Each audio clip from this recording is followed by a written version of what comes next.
friends. I've missed you. I thought it'd be fun for us to read a story every day together. So today I picked one of our favorites. It's Caps for Sale. Okay, when we come to the part that I know you know, I want you to say it with me, okay? Here we go. Once there was a peddler who sold caps, but he was not like any ordinary peddler carrying his wares on his back. He carried them on the top of his head. First, he had his own checked cap, then a bunch of gray caps, a bunch of brown caps, a bunch of blue caps, and on the very tippy top, he had red caps.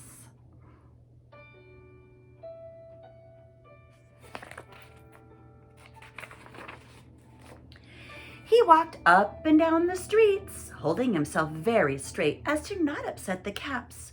And as he went along, he called, "Caps, caps for sale, 50 cents a cap."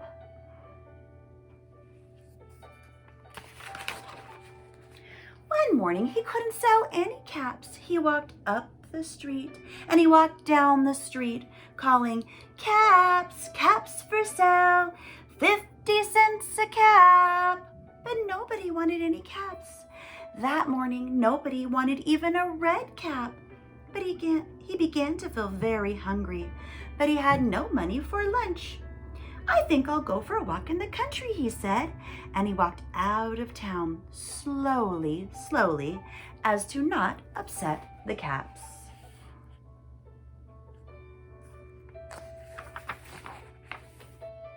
He walked for a long time until he came to a great big tree. "This is a nice place for a rest," he thought, and he sat down very slowly under the tree, and he leaned back little by little against the tree trunk as to not disturb the caps on his head.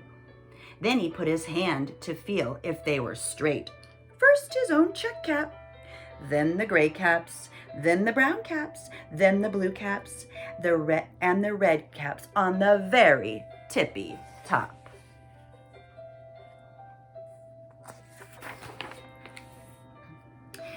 They were all there, so he went to sleep, and he slept for a long time.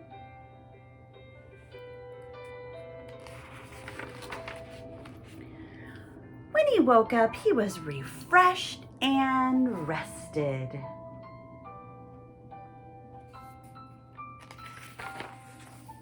But before standing up, he felt with his hand to make sure his caps were in the right place.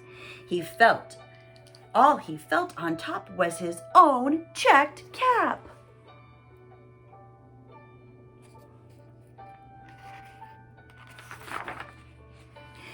He looked to the right of him, no caps. He looked to the left of him, no caps. He looked in back of him, no caps.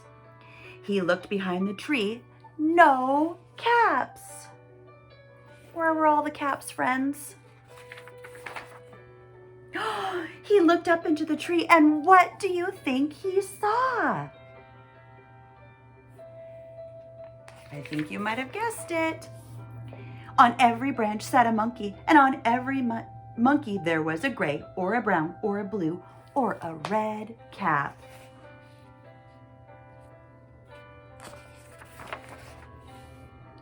The peddler looked at the monkeys, and the monkeys looked at the peddler. He did not know what to do. Finally, he spoke to them.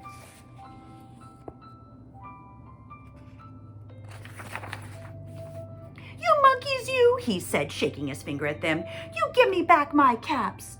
But the monkeys only shook their finger back at him and said, "Zzz, zzz, zzz." This made the peddler angry, so he shook both hands at them and said, "You monkeys, you better give me back my caps."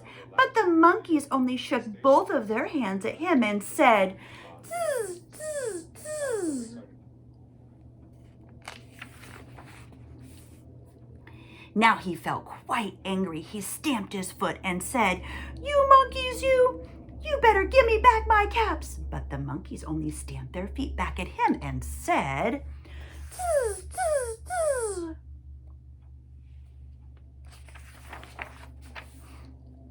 By this time, the peddler was really very angry. He stamped both of his feet and shouted, "You monkeys, you!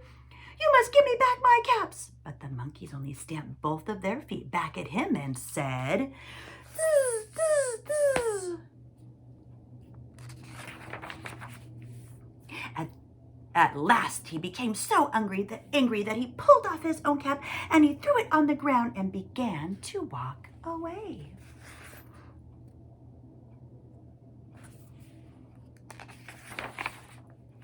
But then each monkey pulled off his cap.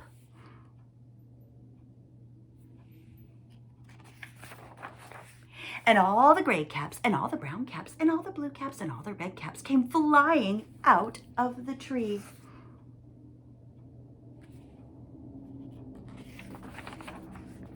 So the peddler picked up his cap and put it back on his head. First his own check cap, then the gray caps, then the brown caps, then the blue caps, then the red caps on the very top.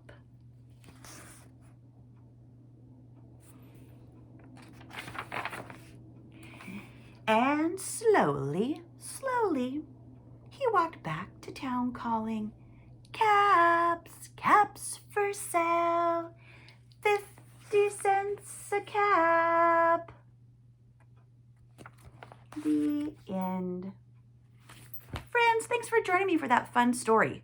Tomorrow, I have some new stories for us to choose from, and maybe your moms and dads can help us vote. They can message me on this and tell me which ones you'd like to hear. We have Where the Wild Things Are, The Very Hungry Caterpillar, or Corduroy. See you tomorrow, friends.